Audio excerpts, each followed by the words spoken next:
principal de todos. E aí, você sabe o que é assexualidade? Vai saber mais? Depois da vinheta. Vamos lá então.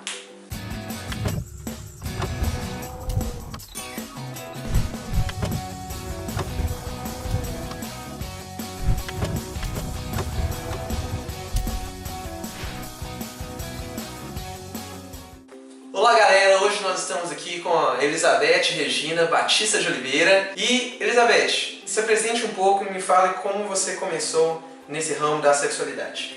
Bem, eu comecei uma pesquisa de doutorado na Universidade de São Paulo, na Faculdade de Educação, em 2010 e foi concluída em 2014, a defesa foi feita em 2015 e é uma pesquisa então que entrevista 40 pessoas que se identificam como assexuais, são pessoas do Brasil inteiro, e busca entender quais são as trajetórias de autoidentificação da sexualidade para essas pessoas. É uma referência à sexualidade do Brasil, gente. Estou muitíssimo honrado em poder fazer um vídeo com você. Então vamos lá, Elizabeth, para começar, quem são os assexuais? O que é ser assexual? Define-se assexual como uma pessoa que não sente atração sexual. Os assexuais, então, são pessoas que não têm um interesse pela relação sexual, não têm atração sexual por outras pessoas.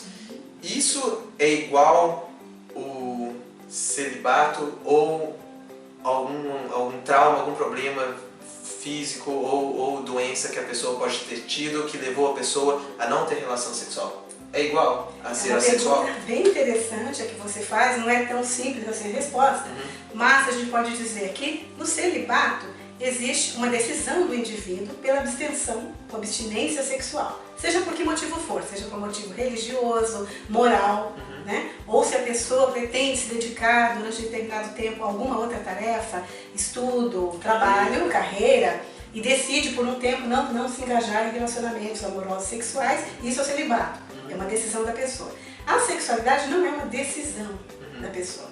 Ela faz parte de um conjunto de elementos que constrói aquela pessoa, ela se constrói dessa forma. Então não existe um momento da vida em que ela decide, agora eu vou ser assexual. Aí sobre as doenças. Alguma pessoa que tem algum trauma, ou um estupro, ou teve alguma doença, isso também não caracteriza uma pessoa que é assexual. Isso é muito importante esclarecer desde o início, de que a ocorrência de trauma sexual, ou abuso sexual, ou estupro, não necessariamente trará essa marca, né, da pessoa se desinteressar por sexo. Pode ser que a pessoa continue, pode ser que ela se recupere, né, daquilo que aconteceu.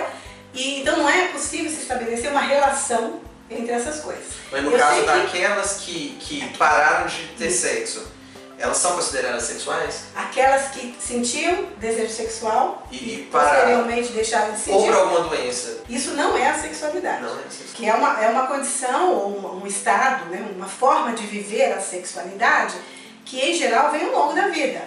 Ela já se reconhece na época de escola, né, que ela é diferente quando os coleguinhas começam a se interessar por namoradas, por sexo, os meninos, né, por pornografia. Então essa pessoa em geral ela se sente estranha nesses ambientes, onde ela não se identifica com o interesse daquelas pessoas do grupo dela. Então ela sabe que existe alguma coisa diferente com ela, mas é muito difícil para ela entender o que está acontecendo, porque não existe ainda, não existia, né, na época que elas eram adolescentes. Eu entrevistei pessoas de 15 a 59 anos, então de várias épocas, né, mas todas elas passaram então por uma fase onde elas se sentiam extremamente estranhas, né, em determinados ambientes, mas não conseguiam entender porque não havia informação a respeito.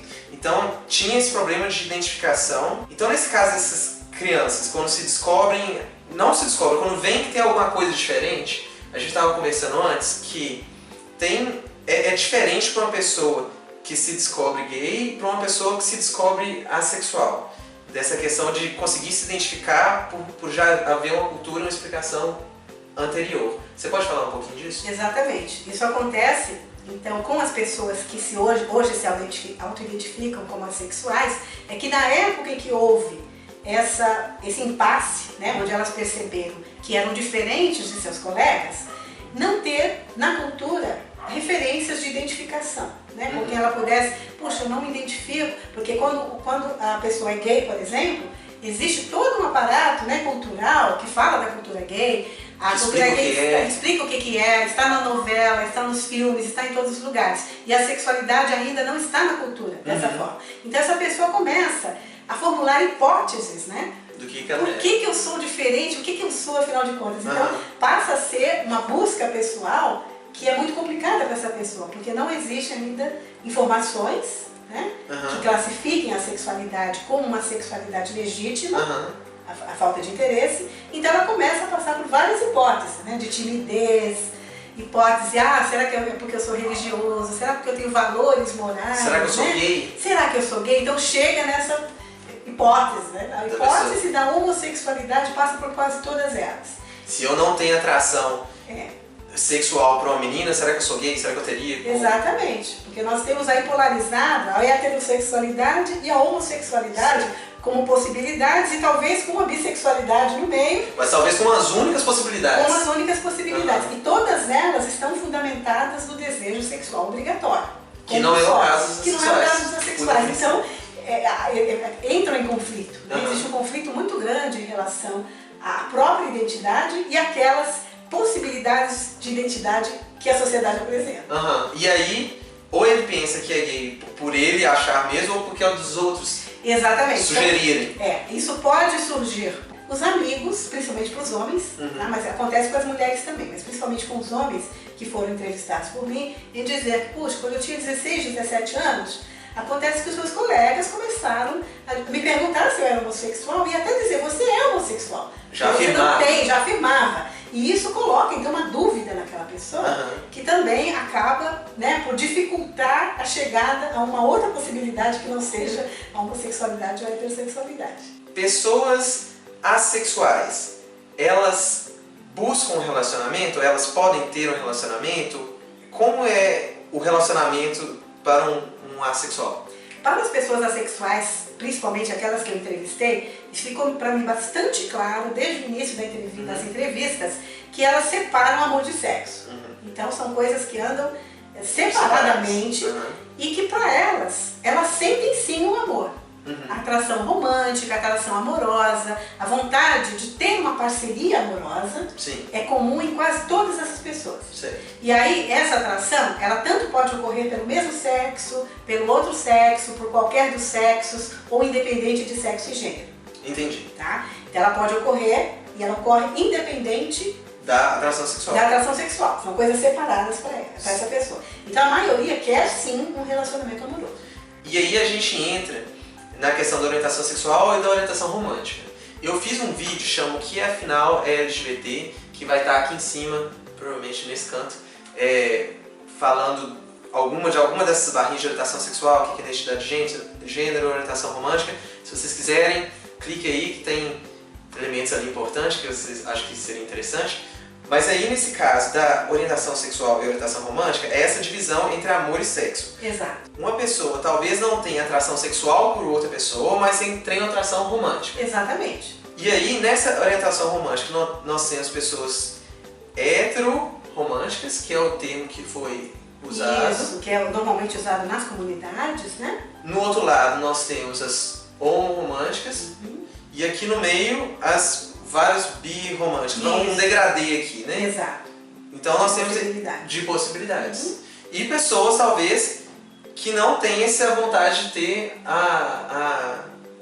um romantismo. Exatamente. Algumas delas também podem ser aromânticas. Isso. Embora a grande maioria sinta essa necessidade, esse desejo por uma parceria amorosa, existem aquelas pessoas que não sentem isso.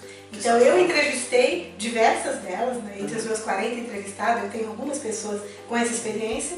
Então são pessoas que têm inúmeros interesses diferentes na vida, tanto pelo trabalho como pela educação, pelos amigos, pela família, pelo lazer, por viagens, que tem muitos interesses que são tão importantes quanto para outras o relacionamento amoroso. Então são pessoas que não sentem necessidade de ter uma outra pessoa para dividir sua vida. Aí seria um assexual aromântico. Exato. Lembrando que tem os assexuais que têm o romantismo, que tem essa... Nas comunidades eles costumam chamar de românticos aqueles que querem uma parceria amorosa e aromânticos aqueles que não desejam essa parceria. Certo. Nesses dois extremos de heteroromântico e homoromânticos, esse Esse degradê dessas pessoas são chamados pelo que eu li de Grey A, né? Que fica os cinzas. Exato, seria uma área cinza, e aí a gente está falando de orientação romântica. Da orientação romântica, exatamente. Da orientação romântica. Mas em geral, a gente percebe nessas pessoas mais ou menos se encaixando nessas possibilidades, né? Ou de homoromantismo, heteroromantismo, birromantismo.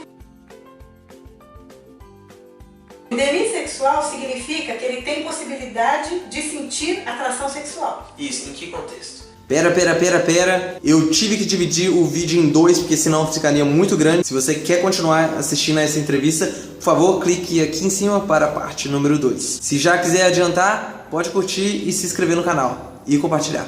Mas o vídeo continua aqui na parte 2. Abraço!